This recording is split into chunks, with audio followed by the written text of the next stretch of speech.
Hi, everybody. Welcome to Science. Oops, I don't know why I did that. Welcome to Science Week 1. So this is the only video for science, and it's for the entire week. But this is your instructional video. The standard that we're going to work on this week is identify processes of sexual reproduction in flowering plants, including pollination, fertilization, seed production, seed dispersal, and germination. Your objectives are identify processes of reproduction within flowers specific on pollination, fertilization, seed dispersal, and germination. And you're also going to understand what a stamen, pistil, ovary, petal, sperm, and egg as it is related to sexual reproduction within plants. For this lesson, you will need your laptop, your science journal, and a pen or a pencil. Okay, so this is task 2 for your weekly checklist for science. I don't know why it's doing that. Okay. Sorry about that. Hold on. Let's see if we can fix it. Oh, that's why. Let's see if that fixes it. Hopefully it does.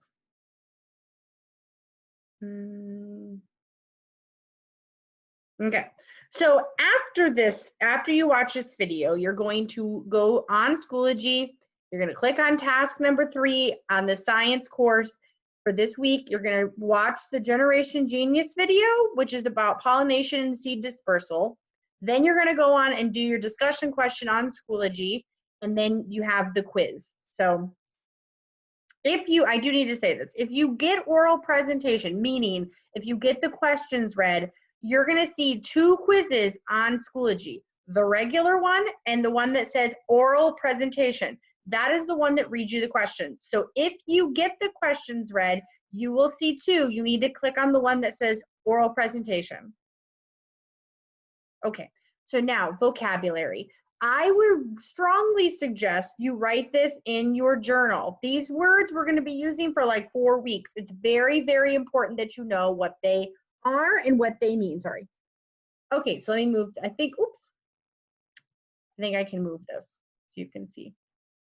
Okay, the first word is stamen. A stamen is a male reproductive organ of a flower that produces pollen. And you can see on the picture here is a stamen. It shows right here, this is the stamen. A pistil is the part in the center of a flower that is made up of the stigma, style, and ovary and produces the seed. So you can see this whole part right here is the pistil. The next word is an ovary. The ovary is the large rounded lower part of the pistil of a flower that contains the ovals in which the seeds are formed. So the most important part of that is that an ovary is where the seeds are formed.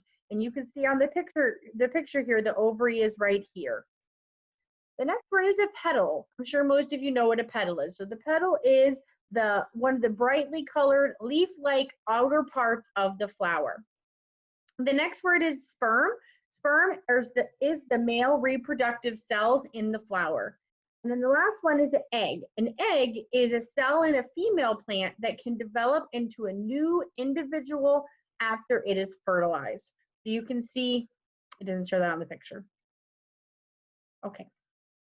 I would also maybe try to draw this the best you can. And the most important parts of this are the pistil, the stamen, the petal, the ovary, and the stem. I would make sure that you put those parts in your notes. Okay, so the next part's just going to be a little bit of reading. So you just get to follow along and listen, and it's going to give you more information about how plants reproduce. So flower power. Flowers are eye-catching. They come in many different colors, shapes, and sizes. Not only are they beautiful, but they're also complex. Male and female parts work together to create seeds that will grow the next generations of plants. So then once again, this is just similar to the other picture, and it's showing you the part of the plants. Pollination. The female part of a flower is called the pistil. It can usually be found in the very center of the flower. It includes the stigma, style, and ovary. The sticky stigma is at the top of the flower. Why do you think the stigma is covered in a sticky layer? Because it catches pollen. The style is the middle tube-like structure that connects the stigma to the ovary. That's where the egg is made. The male part of a flower is called the stamen. That is where pollen is made. The stamen has two parts. The top part is the anther, which holds pollen. The bottom part is the filament. So the most important part you need to remember is the stamen is the male part of the flower where pollen is made. Oops. The bottom part of the filament, this acts like an arm and holds the anther to the flower. A flower is pollinated when pollen from the anther reaches the stigma. But how does the male's pollen get to the female stigma? Similar to gymnosperms, wind blows the pollen. Rain can also help move pollen. Remember the brightly colored petals that surround these flowering plants? Well, they attract insects and other animals. These critters transport or move the pollen. Bees and hummingbirds are attracted to the sweet, pretty flowers. They pick up sticky pollen on their legs and they suck nectar from the plants. Then they carry the pollen to the next flower.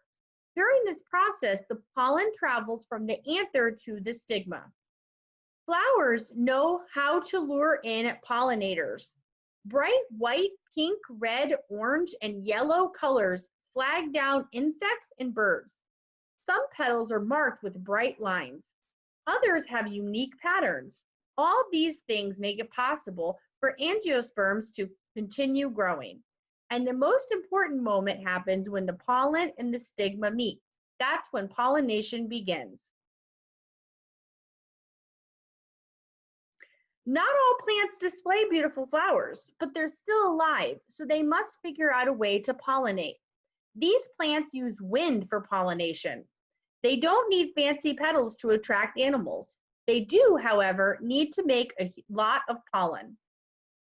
Have you ever noticed dust clouds blowing off plants? This is most common during the summer. Many grasses, shrubs, and trees create huge amounts of pollen. This pollen is tiny and light, so the wind can carry it thousands of miles away from the parent plant. Wind can be a tricky pollinator and not always reliable. Sometimes there is a lot of wind. Other times there isn't much wind at all. Also, wind isn't very precise. The pollen might not land on the stigma of the right plant. That's why these parent plants must make a huge amount of pollen. They need to increase their odds of reproducing. Fertilization. Pollination is just the first step in a flower's reproduction process. Once pollen reaches the stigma, it must travel down the style. This happens naturally. The pollen needs to reach the ovary. The ovary is where the new plant will begin to form. Once the pollen makes its way to the ovary, it will find an egg. When the two combine, fertilization occurs and a seed is born.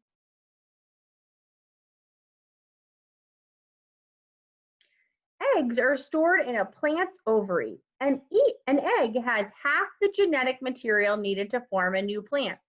These genes act like instructions, telling the plant how to grow and survive. Pollen has the other half of the genetic material. When an egg and pollen combine, a seed starts to form. It has all the instructions it needs to grow into an adult plant. The process of fertilization takes just a few hours for some plants. For others, such as orchids, it takes much longer. Spreading seeds. Many seeds need to move away from their parent plant for survival. They need to find soil that can support their growth. A small area of land can only provide for a limited number of plants. The soil, sun, water, and food supply in any single space are limited. The spreading of seeds increases the chance for seeds to take root and grow. This is called seed dispersal. Seeds are dispersed in a variety of ways, depending on their size, shape, and texture. A huge coconut seed is unlikely to be seen flying through the air. And if it is, look out. But lightweight dandelion seeds are designed to travel by air. They float easily in the wind to new locations. They look like mini helicopters. Seeds that travel by wind need to be small and light. Poppy and orchid seeds are very tiny. They shake right out of the fruit that produces them. Other seeds are designed to fly away with the slightest gust. Maple seeds have a propeller-like shape for flying. Hint, hint, hint. There is a question on the test about this. Just remember, the seeds have to be light and small to be able to fly through the air. Rainfall, streams, and rivers work as transportation systems for some seeds. Seeds that travel in water usually have a protective waterproof shell. Coconuts can travel by water for hundreds of miles. Many of these seeds have air bubbles that keep them afloat. Animals also play a role in dispersing seeds. So remember, dispersing means you're like passing out, like they're going to different places. So like at school, if I disperse hand sanitizer for the class, I'm going to give a little bit to each person as they come through the door. Birds might pick berries and carry them far away for a healthy lunchtime snack. The birds may spit out the seeds onto fresh new land. Sometimes birds and other animals will eat the seeds. Many seeds contain a hard, protective coating that shelters the seed. Even when the seeds are digested, they move right through the animal and come out intact. The seeds are ready to grow in fertile ground. People transport seeds too.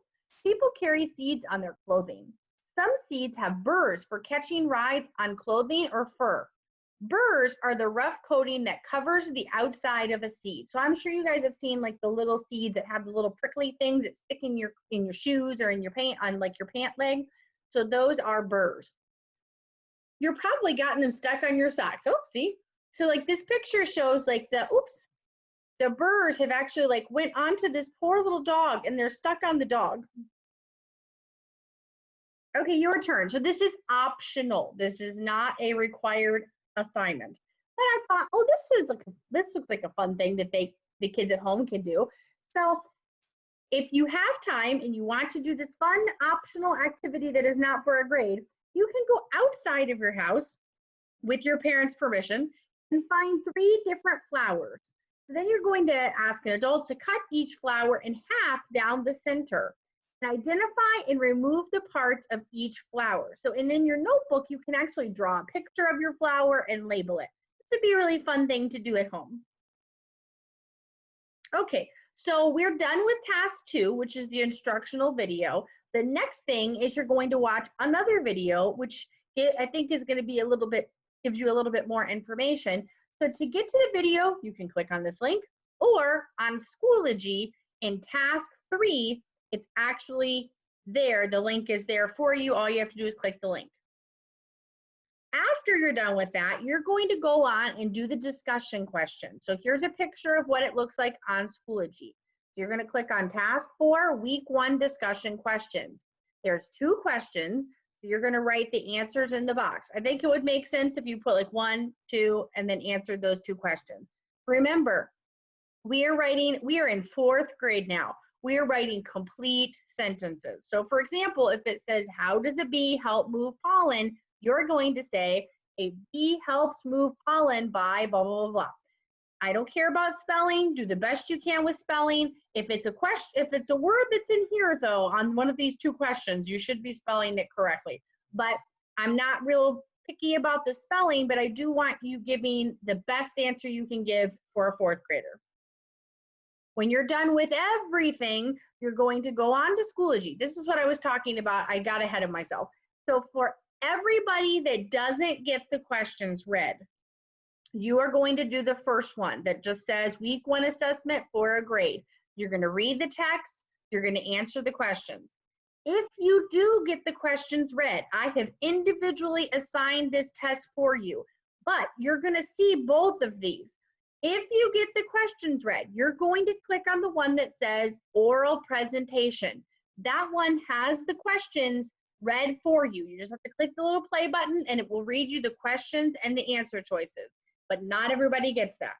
If it for some reason isn't working, please, please, please let me know, preferably before Friday. Let me know so I can fix it. And that's the end of our task 2. Remember, you have to do all 5 tasks to get, a grade for science for this week.